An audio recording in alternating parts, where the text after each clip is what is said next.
Coronavirus disease, or COVID-19, has impacted all of our lives and will have an everlasting effect far beyond its devastating human toll and suffering that we see today. In this presentation, entitled COVID-19, an update for our healthcare professionals, I will attempt to highlight and explain important epidemiological concepts that will assist our healthcare professionals better understand as well as provide timely answers to specific questions surrounding this pandemic. I will try to address relevant concerns, parse facts from fiction, and put forth suggestions for an expanded role for our profession that hopefully will benefit not only our patients, but our communities at large. With that in mind, the goals for this presentations are to explain and clarify information and data we hear and read about the COVID pandemic, address relevant concerns as well as help to parse facts from fiction, prepare our healthcare professionals to assist both patients and community in need of reassurance. Please keep in mind that the science and information about COVID-19 is evolving very rapidly. This presentation, recorded on April 3rd, 2020, is therefore time sensitive and should be viewed accordingly. Public health emergencies are scary, and not everyone is going to have the same response to these type of occurrences. Very often we will see emotional responses that we need to be able to balance with scientific-based facts and rationale. Hopefully, this is what I will be able to provide you with in this presentation. The facts as well as the rationale, how we're going to be able to move forward as a profession. So what can we do as healthcare professionals? Well, we are and can become even more a trusted resource or source for health information for our patients and our communities. Counter misconceptions and misinformation by separating facts from fiction. Share personal protective equipment with those who care for affected patients. Provide appropriate and safe care for our patients, as well as be responsive to our co-workers' concerns and fears.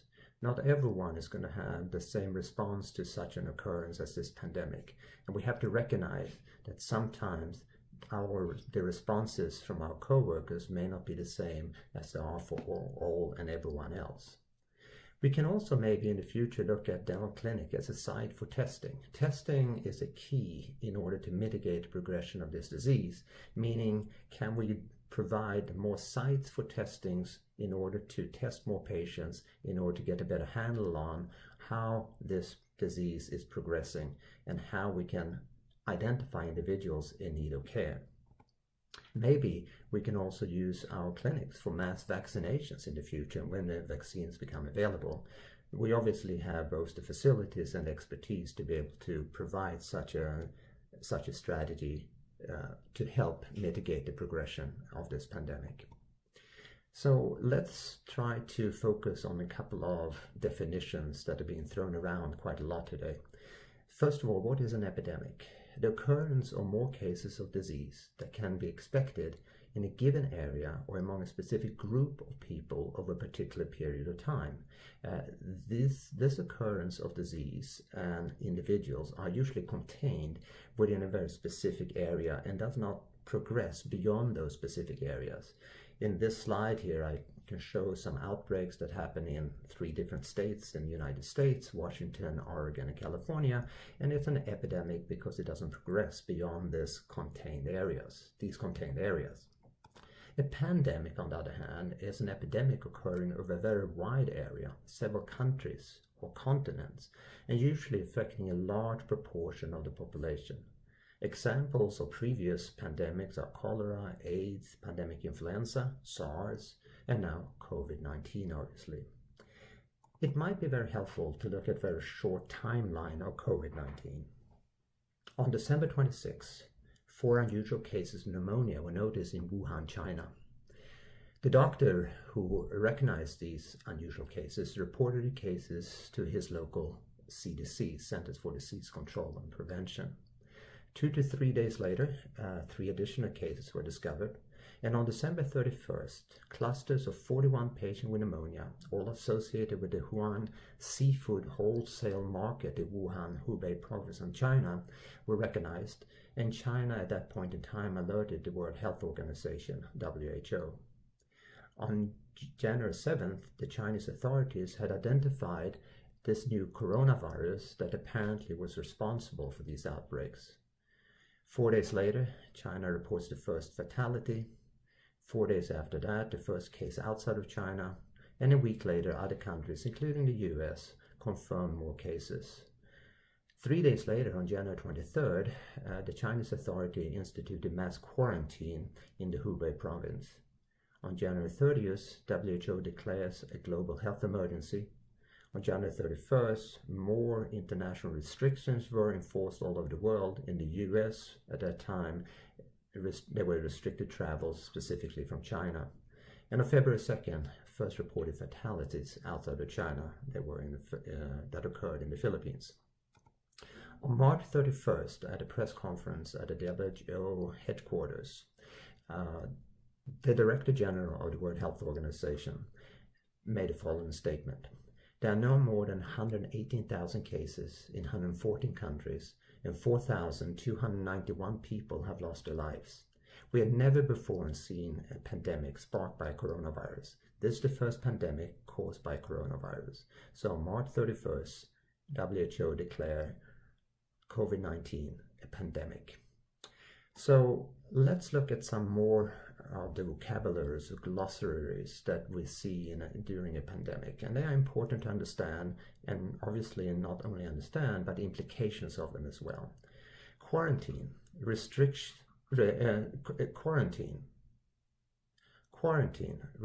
movements and contacts of an individual without signs or symptoms of the disease. Mass quarantine that occurred, for example, in the Hubei province in China was a quarantine of over 60 million individuals. Isolation restricts movements and contacts of an individual with signs or symptoms of the disease. So this is the big difference. The quarantine are individuals without signs or symptoms of disease. Isolation are instituted for individuals with signs or symptoms of disease. So quarantine, individuals that we might perceive or maybe think might be infected, and we keep them out of the general population in order to be sure that they are not infectious or infected. And isolation, those are cases that we already know are infected, and we isolate them in order to prevent them from infecting more individuals, as well as provide care for those individuals. Herd immunity is a resistance to the spread of virus due to increased immunity among the population. Flattening the curve depicts measures to slow the progression of the epidemic. And I will talk more about these concepts a little bit later in this presentation. Lockdown, shelter in place, extreme measures to diminish contact between individuals in a population. At the present time, it's estimated that more than 50% of the world population, estimated 4 billion people, are under lockdown. Social distancing.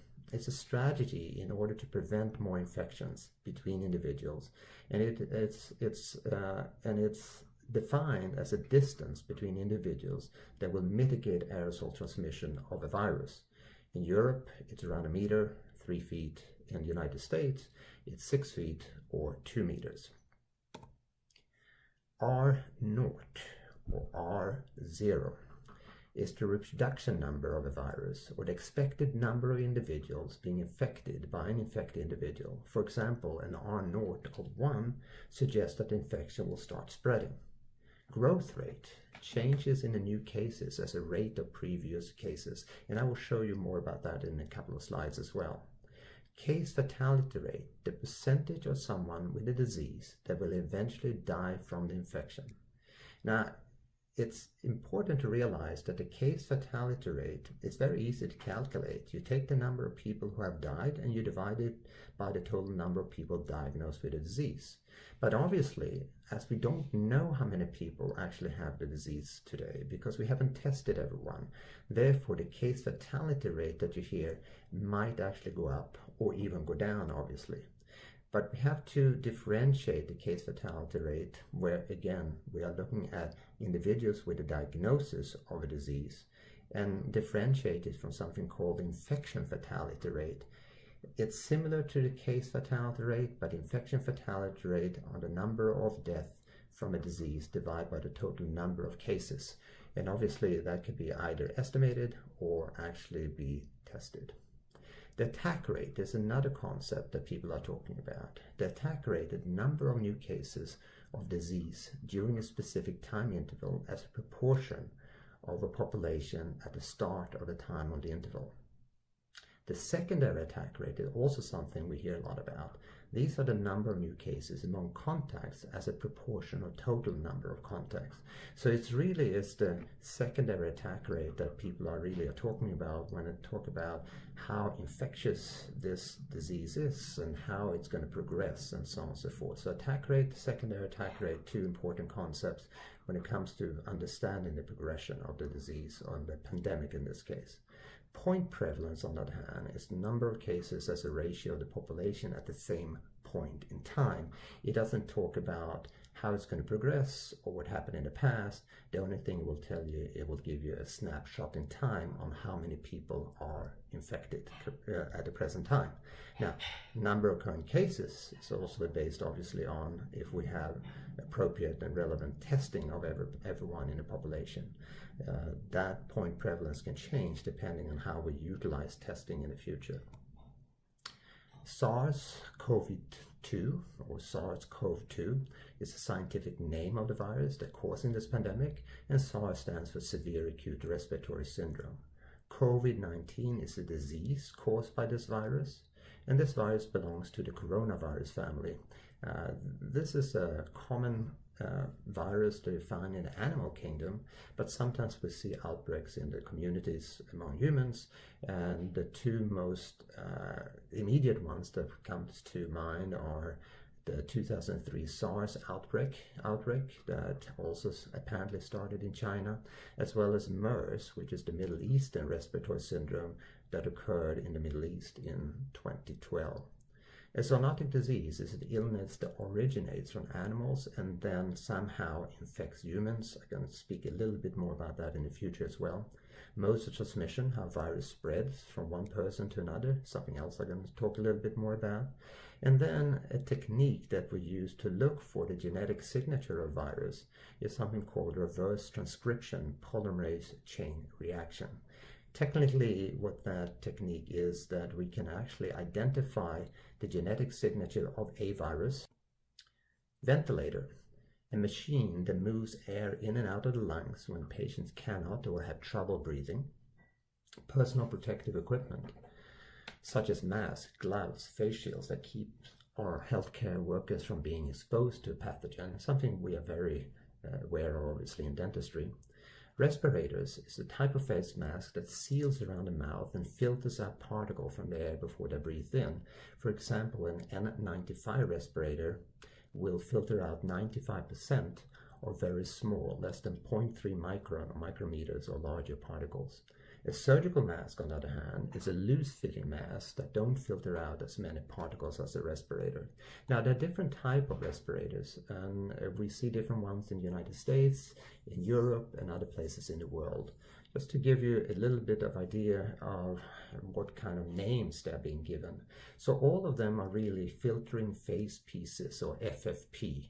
So in Europe, we talk about FFP1 and P1. And those masks, they remove 80% of all particles that are 0.3 micrometers diameter or larger. And FFP2 and P2 will filter out at least 94% of these particles. And then N95, as I mentioned, will filter out at least 95%. And then it goes up to an N99 and FFP3 that will filter out 99%, and there's even a P3 and N100 available as well. Now, these are in very short demand, and there is a controversy right now considering who should wear these masks, face masks and respirators, and I will talk more about that in another couple of slides as well. Something else that we hear a lot about are confirmed cases, recovered cases, active cases, and fatal cases. And there are some very good websites where you can find a lot of this information about how many people are infected, how many people have recovered, and how many people have succumbed to this pandemic. those two websites that you see here on the slide are the ones I usually use when I give presentations on this subject. The first one comes from the Johns Hopkins University. The other one is the Worldometers, where you can get a lot of the information specifically about this virus. Now, the number of cases and recovered cases and active and fatal cases is not an issue of morbid fascination. It's more that we need to look at these numbers because they will change over time, and it's the changes that we should pay attention to. As of April 3rd, we have now more than 1 million reported cases and over 60,000 deaths, unfortunately. Now, looking at how these cases, the confirmed cases versus total confirmed death, we will see different trends. There are many different ways of looking at a pandemic. And the slide you see here are from data from the European Centre for Disease Control and Prevention. On the y-axis, you have the total confirmed death due to COVID-19. And on the x-axis, you have the total confirmed cases of COVID-19. And you will see these diagonal lines that go from the lower left corner up to the upper right corner. And it's a ratio of how many patients that have been diagnosed with COVID that have also perished, unfortunately. And you will see there's a great disparity or discrepancy or differences between different countries. In some countries, such as Italy, you have up to 10% of people who have been diagnosed are dying. In other countries, for example, in Germany, it's only around 0.8%. We don't really know what the exact case fatality rate is, of course, but it's estimated to be maybe between around 1 to 2% depending on where you live in the world. What is flattening the curve? Well, during the peak of the epidemic, the capacity of the healthcare system is such that it cannot take care of all the cases that are in need of care. So when the disease is progressing, if we can sort of flatten this curve, meaning can we get this curve to flatten in such a way that we can actually have the capacity of the healthcare system being able to take care of all the individuals in need of care. At the present time, we are not in this state, not in Europe, and not in the United States. Well, I shouldn't say Europe as a whole, because there are countries such as Germany, for example, that have enough beds, they have enough ventilators, so on and so forth. But other countries such as Spain, such as Italy, they don't have the capacity right now. So flattening the curve is very specific for specific countries and regions as well. Now we can change the capacity, obviously, in order to be able to flatten the curve. It depends, for instance, on the number of doctors, nurses, hospital beds, ICU, ventilators, so on and so forth. If we have enough, we can flatten the curve, and if we don't have enough, we haven't been able to flatten the curve yet. Hopefully in the end, though, we will not talk about flattening the curve. Hopefully in the end we'll talk about crushing this curve. Well, that's obviously a desired outcome of any type of pandemic. What about R0 or R0? I mentioned it before. Well, R0 or R0 will give you an estimate, each case on average, of an infected individual giving the disease to someone else. So for instance, you're going to see growth of this pandemic if R0 is above 1, because that means that every infected individual will infect someone else. If R0 goes below 1, well, then we're going to see slower progression of the disease. It's possible to calculate R0 as a product, meaning we multiply the duration, opportunity, transmission probability, and susceptibility. Of course, if we can change any of those variables, the duration, opportunity, transmission probability, or susceptibility, we will be able to impact greatly on the progression of the disease. So what is the duration? Simply how long someone is infectious. And it depends on what disease we're talking about. For instance, if you talk about influenza, it's a very short period of time someone is infected, but there's some others that we are infected and infectious for a much longer period of time. Opportunity, that's a measure of how many people you come in contact with for every day that you are infectious. With someone like the flu, you're not infectious very long, but a lot of your interaction could potentially spread it. Transmission probability, or mode of transmission, this is a measure of the chance the infection will get across during an interaction, coughing, sneezing, and so on and so forth. Susceptibility is an individual's susceptibility to be infected, which can be affected obviously by vaccination or even immune status. The R0 for the flu is estimated to be approximately 1.28, and for SARS it's around 2 to 3. This is an estimate for SARS-CoV-2 that has been validated in a lot of different countries, by the way. So that number might be right, but obviously, as I mentioned earlier in this presentation, new data is coming out all the time, and we have to be very, very careful to use the old data in order to predict the disease in the future. Now, I'm going to show you a little bit how to measure the exponential growth of an epidemic. It may look a little bit complicated, but it's actually pretty easy. So N subscript D are the number of cases on a given day. E, average number of individuals someone infected is exposed to each day.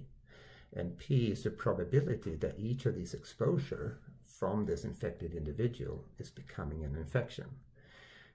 So the change in the new number of cases on a given day is the product of E, average number of individuals someone infected is exposed to each day, times the probability of each exposure becoming an infection, times the number of cases that were documented the previous day. If I look at the next day, meaning delta N D plus 1 subscript, then we have the expression for delta ND that I showed you in the previous expression, and we just add the new number of cases that we had the previous day. And then we're going to be able to see a growth of this pandemic. Now, we can explain this, we can change this expression to look a little bit different. And there is an advantage of doing this, obviously. If you look at this part of the expression here, 1 plus E times P, and let's say, for example, this is 1.19, it's very similar to accumulated interest. For example, if you have $100 that you put in the bank and you get 5% interest, after a year you have $105. The next year, with 5% interest, you don't have $110 because now the 5% is based on 105 rather than hundreds. So the second year you have $110.25. The year after that, you have $115.76. So you can see there's accumulation here where the interest is based on what it was the previous year and not only on the initial sum of money you put in the bank. And here's the same thing. For example, if this expression here is 1.19, 1.19 after 31 days, meaning you take it up to the power of 31, it's meaning you are getting interest every day, and you multiply this with the initial number of cases. In this case, I used the number 21,000. You will have 4.6 million people. If we can reduce this number to 1.15 after 31 days, you will have 1.6 million people approximately. And if we can reduce the number to 0.05, then after 31 days, you will have around 95,000 cases. So obviously, if we can actually change the E, the average number of individuals someone infected is exposed to each day, for instance by social distancing, or the probability of each exposure becoming an infection, meaning can we actually have individuals that become immune by vaccination, well then obviously we're going to be able to change this number to be lower, and we see slow down on progression. A very good source for understanding this a little bit better is the YouTube video that I have shown here in the lower left corner. I've taken a lot of the information from that YouTube presentation. Go in and take a look at that one. It's very, very informative.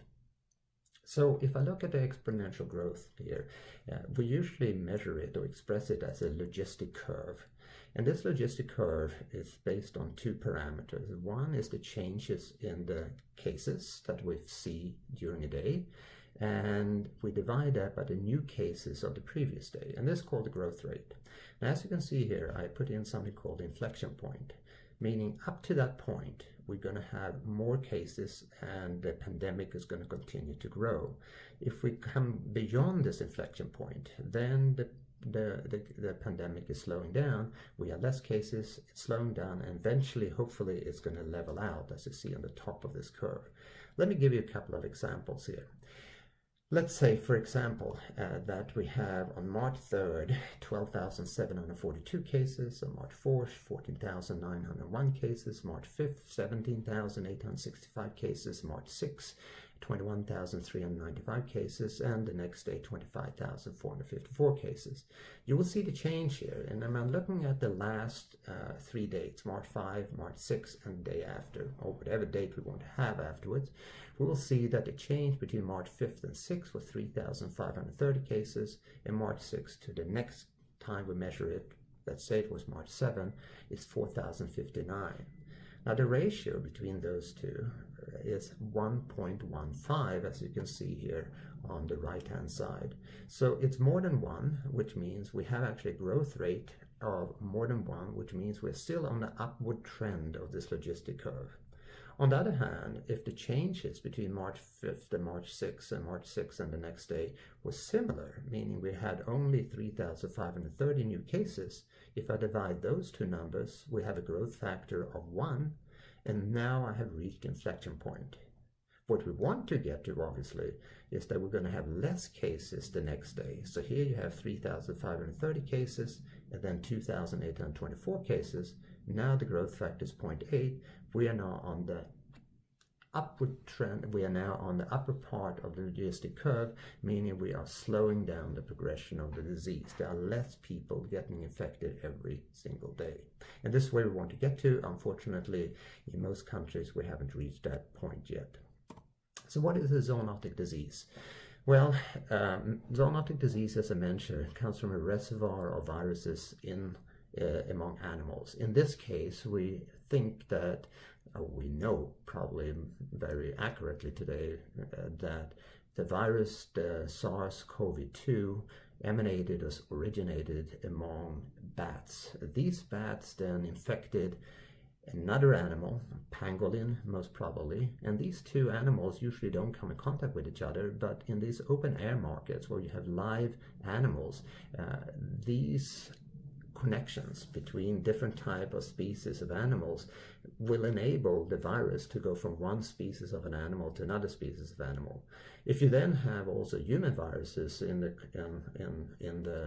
equation, you will have a reassortment of the virus. Now you can also have direct connection between the coronavirus in this case into humans. But as soon as the human gets infected with this virus that they don't really have any immunity to at the present time, they will continue to be infected and infectious and can then spread it to others. And that's usually how we see these zoonotic diseases being spread. How are they being spread? Well, we talk a lot about aerosol transmission. Aerosol is an interesting concept because we are not very good at defining it. Some people say aerosol transmission is suspension in air of particles small enough that they remain airborne for a prolonged period of time. Others say, well, aerosol is any generated droplets, doesn't matter how big or small it is, and these droplets, they can fall to the ground immediately. It's also aerosol. So WHO and CDC and other agencies, they make a little differentiation, what called small droplets and large droplets. Large droplets are 5 micrometers or microns and above, while smaller droplets are below 5 or below 3, depending on what definition you're using. Those are called small droplets. So why it's important to know the difference? Well, first of all, the amount of time these droplets are suspended in air varies greatly depending on the size. For instance, if the size is 100 micrometers, it probably only stays in the air for around 10 seconds. On the other hand, if it's below 3 microns, it may not settle for a long period of time, could be up to 2 to 3 hours. Another differentiation is that large droplets will not settle in the lower respiratory tract, while small droplets settle in the lower respiratory tract. And that's exactly what we see now with COVID-19, by the way. But as I mentioned before, there's some controversies surrounding this transmission through aerosol. This was an article that was published in 2019, actually. Look at, it is unknown whether small droplet or large droplet aerosol are the modes of transmission of these viruses. And the viruses they looked at that time was MERS, which is the Middle Eastern Respiratory Syndrome, also, as I mentioned before, coronavirus, and SARS. Well, we probably know more or less today that transmission occurred through person-to-person contact, through sneezing, coughing, and spit. The question always comes up is it enough to exhale, like you exhale or you talk? Is that enough to make the virus hang around enough in the air in order to infect someone else? And we don't have a real answer to that yet, of course. But there have been some studies that show the viability of the virus. This is a letter to the editor published on March 17th in New England Journal of Medicine. And these researchers, they looked at SARS-CoV-2, the plausibility of fomite transmission by looking at both in aerosol and fomites to see how long the virus could be viable. And what they found was the following. This new virus was viable up to 72 hours after being placed on stainless steel and plastic. It was viable up to 4 hours after being placed on copper, 24 hours after being put on cardboards, and in aerosol for 3 hours. Now don't forget, we talk about the virus itself and not the droplet in which it really resides. So we have to take these numbers for what they are, meaning the virus itself, but can we actually translate this pragmatically in the clinical setting? And that's unclear. But it's interesting because if you look at the appendix of this letter, you can actually see the methodology that these researchers used in order to come up with these conclusions. And if you look at the top row that I've highlighted here, if you look at aerosol, you will see that the viability of this virus, the COVID-19 virus, and the SARS-CoV-1, meaning the SARS virus, the viability in aerosol are very similar. Actually, SARS-CoV-1 remained aerosolized and viable for a longer period of time than the COVID-19. Now, we know pretty well how SARS-CoV-1 was transmitted, meaning it did not hang around in the air for hours. It was transmitted from person to person with droplets. And looking at this data here, or these data here, gives me at least some reassurance that most probably the COVID-19 is transmitted the same way. So our concern should be the droplets. Now, the problem with the transmission is that most of the studies on transmission of droplets was done in the 1930s. Today, we start to see a little bit better data. If you look at this on the right side of the slide here, you will see a picture of what they call the multi-phase turbulent gas cloud from a human sneeze. This was published in JAMA in the Journal of American Medical Association a couple of days ago.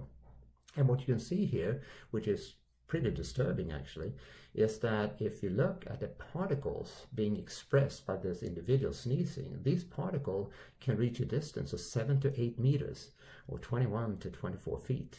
So looking at the social distancing of 6 feet, 2 meters, or 3 feet, 1 meter, is that enough? Well, most probably it is.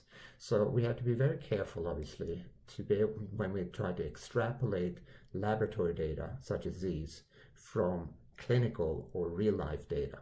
But we have to also be aware of that new data probably will be available when it comes to specifically transmission and aerosol, which to us, obviously in dentistry, is a great concern. And I'll show you some data why we are so concerned about it. This is a graphic presentation, was actually published in the New York Times a couple of days ago. And what you can see here on the y-axis is the exposure to the disease that goes from 0 to 100. And then the x-axis, you see proximity to others that goes from 0 to 100. And if you look at the upper right corner, you will see that dental hygienists actually had an exposure to disease of to 100 and physical proximity of 100, meaning they actually had the highest chance of being exposed to people with the disease because of the exposure, as well through aerosol, and because of how close they were to the individuals. Even if you look at other oral healthcare professionals, for instance, dentists, general dentists, the exposure disease was around 95, physical proximity 99. Or a maxillofacial surgeon, almost as close as a hygienist, 99 and 99. And then dental assistants also very close. Exposure disease 96 and physical proximity obviously 99.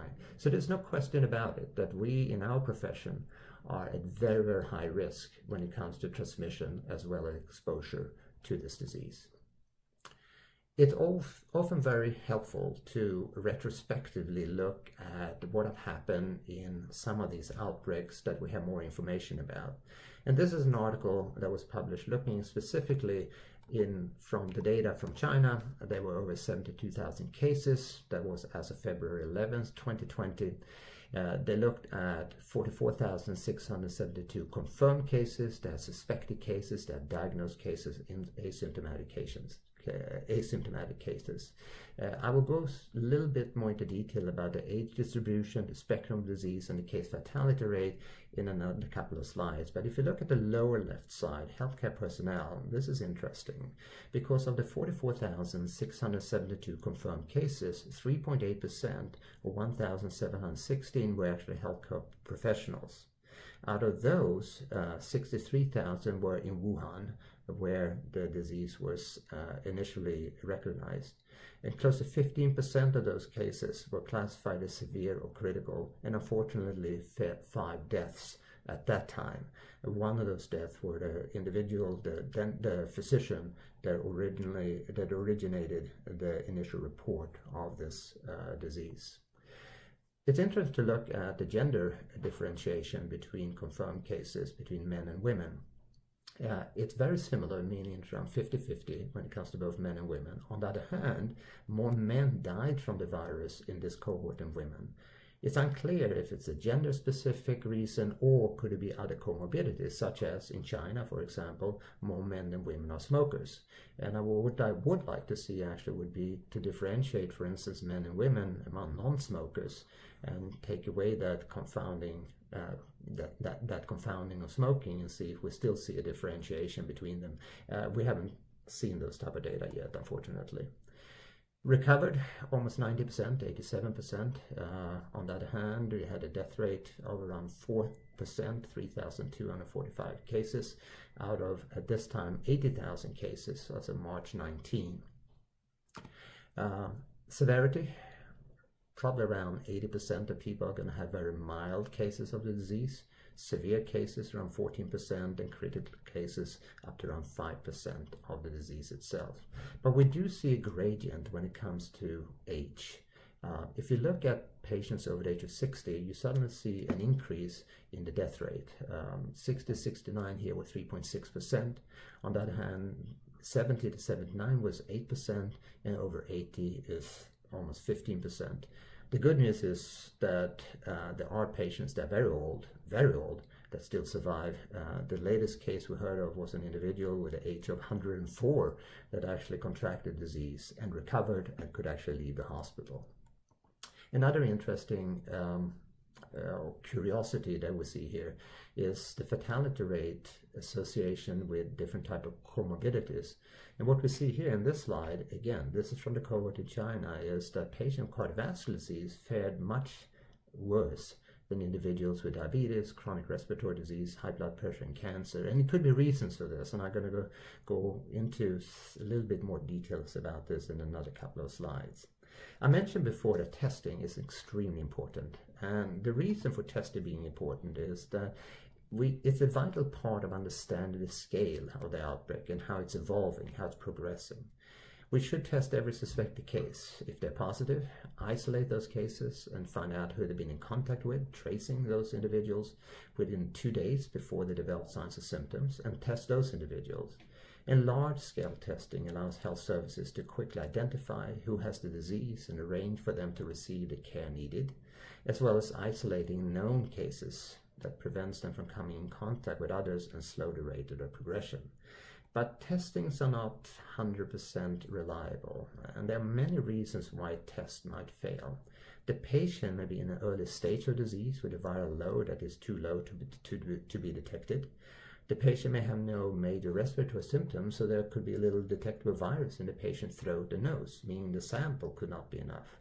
There may have been a problem with the sampling collection, meaning there was very little sample to test. There may have been poor handling or shipping of samples or test materials, or there may have been technical issue inherent in the test, for instance, virus mutation. The WHO, the World Health Organization, suggests that these issues should be taken into account when we test individuals, and the test should be carried out several times on the same individuals. Around a week ago, late March, Abbott's Diagnostic came out with a point-of-care test device. This little machine that you see here in front of you weighs around 3 kilos, 6.6 pounds, and it enables you actually to get positive test results within 5 to 15 minutes, 5% for positive results, up to 13 minutes actually for a negative result. What is this based on? Well, on the right-hand side, it's a graphic provided by Abbott to show how the device is working. On the left-hand side, I have highlighted the text that is associated with this graphic. So number one, an upper respiratory tract swab collects a mucus sample for testing. 2, the sample is mixed with reagents which break open the virus and release the genetic material, the viral RNA. The reagents recognize a unique section of the coronavirus genome while ignoring other viruses and similar strains. The virus genome is replicated from a few targets, molecules up to a billion, making the virus more detectable. And this is really the polymerase chain reaction that we talked about later on, how you take one single genome and then you replicate it, that polymerase chain reaction, the replication of the virus. Abbott's molecular test then provides a result to the healthcare workers. Now, there are several other tests that are coming very soon, and there's a long list here. I'm just put down a couple of here that we know today, and many of them are getting at what we call an experimental approval for use, meaning they're not approved 100%, but they are experimental use approval, meaning you can use them for specific individuals during specific cases now during the pandemic, but they don't have full approval yet of the FDA, and it's probably similar things happening in other countries as well, obviously. Another thing that people talk a lot about are antibodies. Should we do antibody testing? Well, antibody testing can be very helpful for a lot of different reasons. It can verify that vaccines are working as intended during clinical trials. It can be used in contact tracing weeks or longer after a suspected individual have been infected. Probably it's the most important current use en masse is to help inform public policies, meaning we can probably figure out how many people have been exposed, even though they are asymptomatic because they have developed antibodies, they were exposed, developed antibodies, and we can test for that. And also, antibodies obviously reveal evidence of a previous infection, which means we can be able to trace individuals that have been exposed to those individuals that were infected, and then maybe enhance our tracing of other cases that are infected. So what are the major questions and answers that people are concerned about today? Well, first of all, let's look at trusted and reliable information and resources, and every country have their own. In the United States, we look at a lot at the Center for Disease Control and Prevention, MMWR, which is a publication coming out of CDC, or Center for Disease Control Prevention, WHO, the World Health Organization, have websites, and then you have a lot of different journals: New England Journal of Medicine, British Medical Journal, Journal of Medical Association, the Lancet, and so on and so forth. They are specific resource centers, specific centers where you can access information. Now, the good news is that all publishers, the vast majority of scientific biomedical journals today, have enabled an open access to all of this information, meaning if any article is published on the coronavirus, on COVID-19, it immediately is accessible to anyone. You don't need a subscription at all. Not only that, but there are also other places. This is a place at the National Library of Medicine, NLM, that you see on the bottom here, that actually is a hub where they accumulate, become a repository for all the articles published on COVID-19. And this is a great place to go and look at these articles, but it's overwhelming. At the present time, you have one article, more than one article published every hour. But there's a concern here with this rapid progression of these articles coming out. Many of these articles are actually posted on different websites. This is something called Med Archive. It's a site that is supported by British Medical Journal, Yale University, Cold Spring Harbor Laboratory, and so on and so forth. And at this website, individuals can upload their articles. Now, a lot of the information, especially those that have some explosive new information, are then picked up by news agency, and then everyone knows about them. But be aware, that many of these articles have not been peer-reviewed. They're preliminary reports and not peer-reviewed. So there we have our ability, hopefully, the way we are trained, that we can look at this information and say, wait a second, it's a preliminary report, it's not sure yet, it hasn't been validated, we're not clear how that's going to affect anyone clinically or in practice and so on and so forth. So we have to be very, very careful with all this information that's being spewed out today by both the medical profession, our own profession unfortunately, and the media as well. So be very, very careful with and be able to differentiate between information and misinformation. So let me just deal with a couple of questions that usually come up. When is a person not infectious? So person not infectious, meaning they have been infected already, meaning when are they not contagious? The patient is free from fever without the use of fever-reducing medications. The patient is no longer showing signs or symptoms, including cough.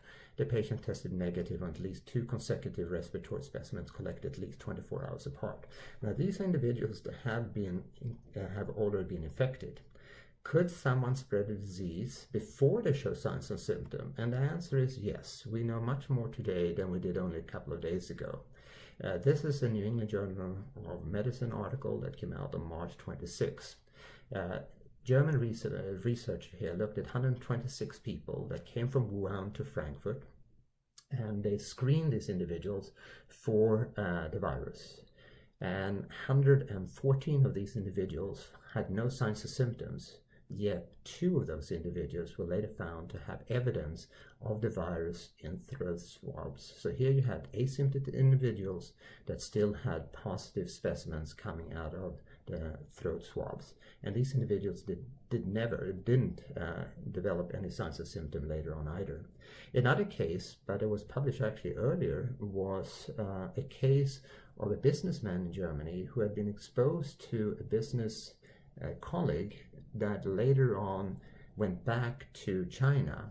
Now, she and this business man from Germany, they had been in a discussion in an office, and although she was asymptomatic, this individual, this businessman from Germany, the German businessman, developed actually signs and symptoms later on. Now, this individual were in contact with other individuals as well during his asymptomatic period, and he also infected other individuals. So here's more proof that asymptomatic individuals can actually transmit a disease. MMWR 2-3 days ago, on April 1st, actually came out with a study on 7 different clusters of individuals in Singapore, where they look, 7 different clusters of cases in Singapore where patients were pre-symptomatic, yet they transmitted the disease very likely. So today, the thought process today is at least that yes, even if you're not symptomatic, if you have been exposed to the virus, you may actually be able to transmit a disease. A very sad case was actually reported in Los Angeles Times on March 29th.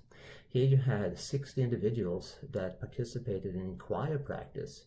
They made sure that they didn't have any contact with handshaking or hugging or kissing or anything. The only thing they did was they practiced for 2.5 hours singing.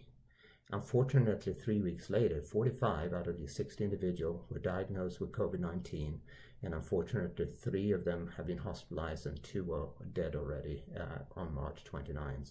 So this is another indication or suggestion that even being in contact, long contact, 2.5 hours, with people who are exhaling, but more than just exhaling, they are singing, could actually transmit the disease. But obviously, we'll find out more about the modes, exact modes, and effectiveness of, or efficiency, how this disease is going to be transmitted. So should we wear a mask? Different countries have different recommendations. This is an article that was actually published in The Lancet on March 20th, looking at that time, March 20th, at what were the practices of wearing masks in different countries. WHO at that time, if you're healthy, you only need to wear a mask if you're taking care of a person suspected of COVID.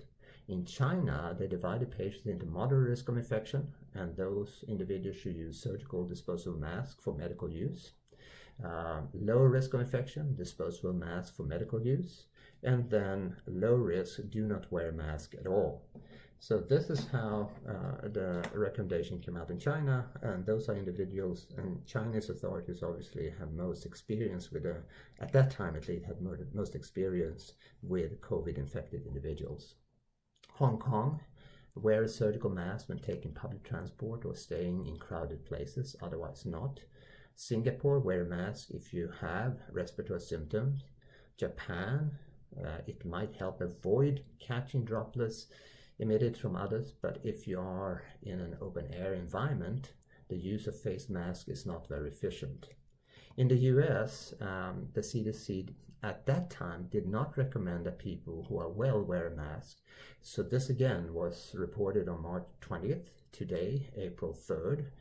CDC have now changed their recommendation and now recommend that anyone and everyone outside or in contact with anyone else should actually wear a face mask.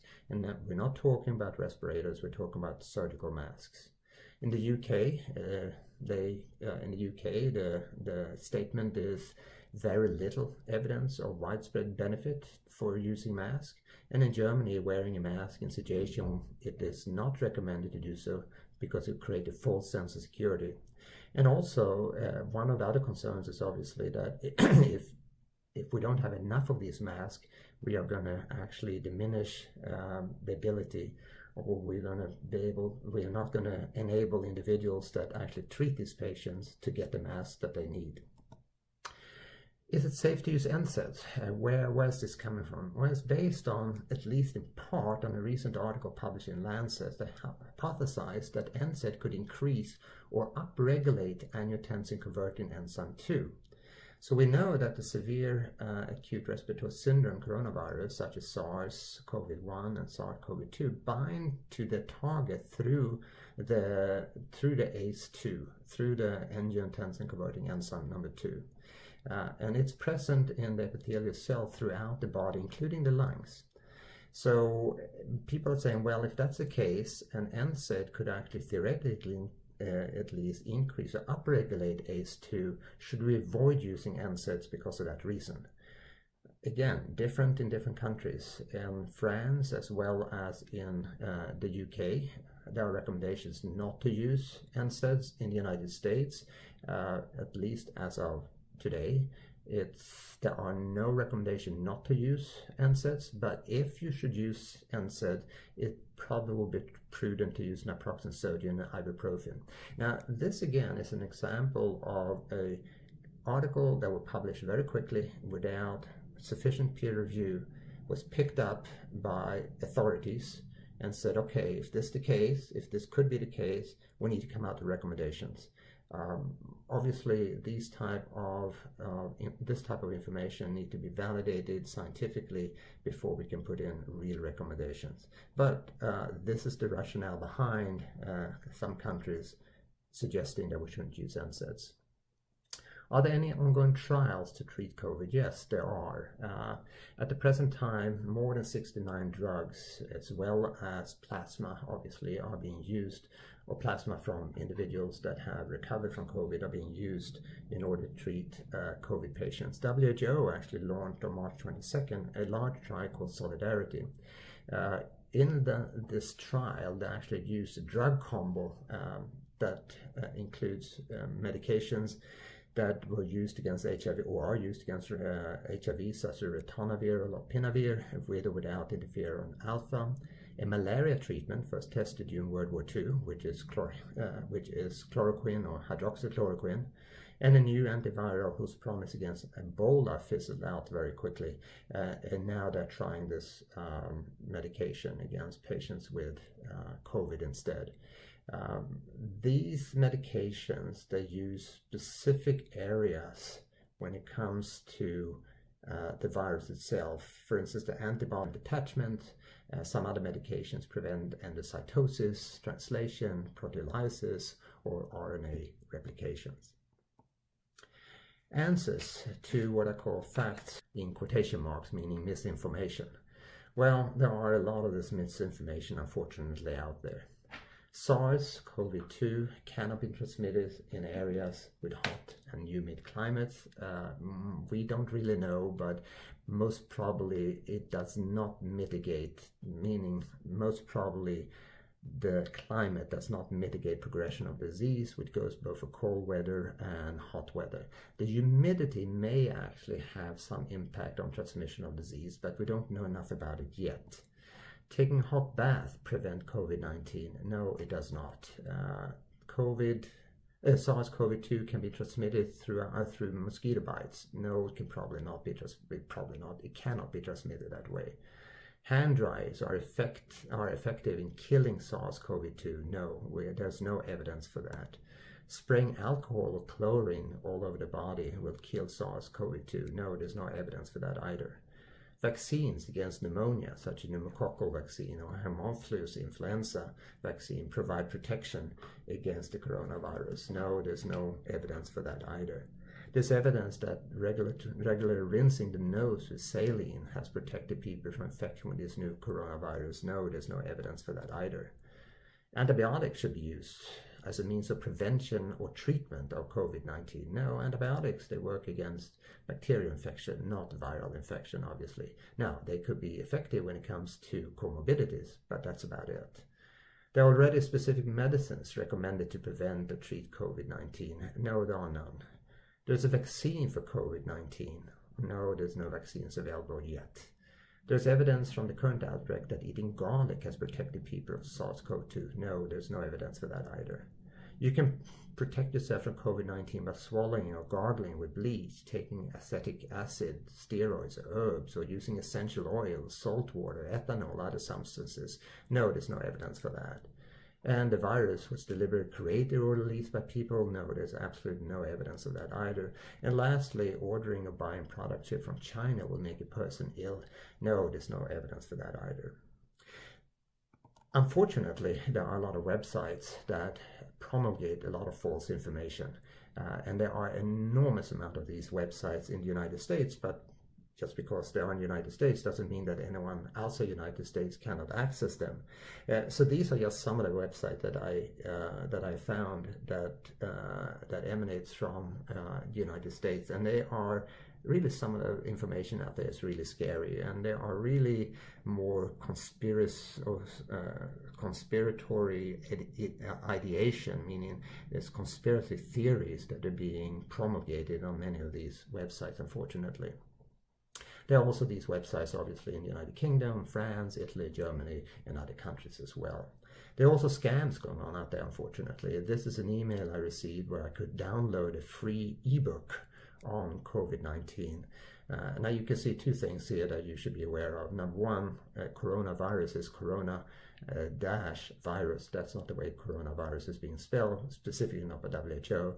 And then you have to download a zip file, and obviously you should be very careful download any type of zip files. What about dental care? Well, the Centers for Medicare and Medicaid Services in the United States is a federal agency within the United States Department of Health and Human Services that administers Medicare programs and Medicaid, and they usually set the quality of standards in the United States, and every country probably have something very similar. But on March 15th, CMS came out with the following statement. Dental procedures use PPE and have one of the highest risks of transmission due to those close proximity of the healthcare provider to the patient. To reduce the risk of spread and to preserve PPE, we are recommending that all non-essential dental exams and procedures be postponed until further notice. And this is a recommendation, I think, that are now very similar in many other countries as well, meaning only provide urgent and emergency care, no elective dental care to patients.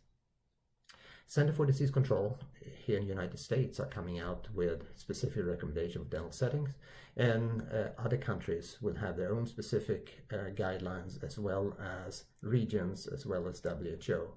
So my suggestion is that you look at what you have in your countries and your areas, wherever you may practice, as well as go back and maybe look at the CDC guidelines as a baseline, or where you can actually promulgate your own guidelines for dental settings.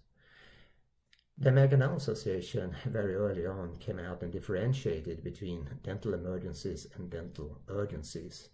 What they said was the following: dental emergencies are potentially life-threatening and require immediate treatment to stop ongoing tissue bleeding, alleviate severe pain, infection. They include uncontrolled bleeding, cellulitis, or diffuse soft tissue bacteria infection with intraoral or extraoral swelling that potentially compromise the patient's airway.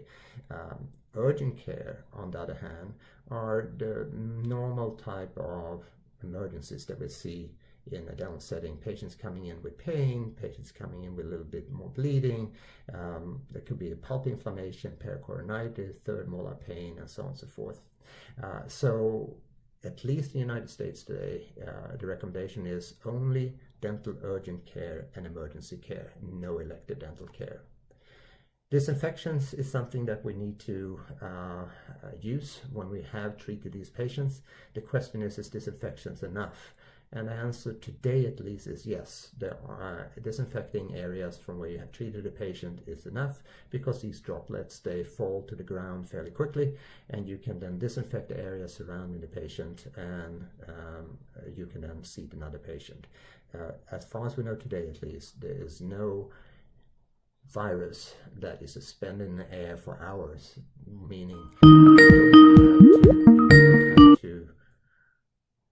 as far as we know at least today, there is no virus that is suspended in the air for hours which would prevent you from treating the next patients after you disinfected the operatory surrounding the areas where you treated the patient.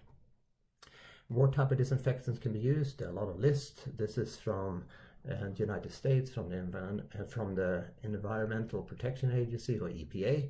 It's a long list of different type of medications here, and again, different countries probably have their own lists, but this again is just one resource that you can look at. So in the end, what is needed and what do we need to do? Well, first of all, we need to identify signs and symptoms of disease.